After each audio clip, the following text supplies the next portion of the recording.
Latvijā svaigiem vējiem pūšot strauji ierodas pavasaris. Turpretī Simfonēta Rīga savus satienus vērš ziemas, aizejošās ziemas virzienā uz ziemeļu valstu pusi.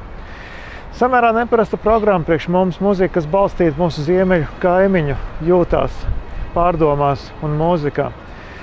Mēs turpinām savu iepazīšanos ar Jānis Sibeliusa simfonijām, šoreiz 5.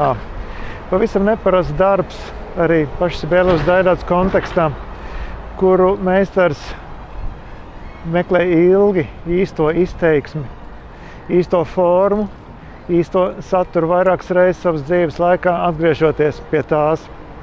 Šobrīd simfonija vairāk tiek izpildīta šajā 2. gala redakcijā, kā arī tas skanēs mūsu izpildījumā Lielajā ģildē.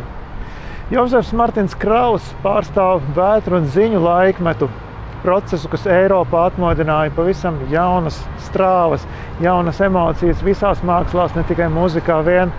Savam laikam neparasta ekspresīva, neparasta dramatiska, es pat teiktu traģiska simfonija. Pavisam jauns atklājums priekš mums ir Karla Nilsena flautas koncerts. Darbs, kas tika diezgan pretrunīgi vērtēts pēc tā pirmatskaņojuma 1927. gadā, taču šķiet ieņēmis stabilu vietu ne tikai orķestra, bet, protams, arī flautas profesionāļu vidū.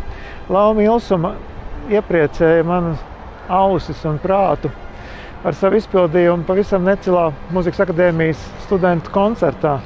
Un es saprotu, ka viņa ir tas solists, ar kuru es kopā gribētu atskaņot šo skaņdarbu. Uz tikšanos koncertā!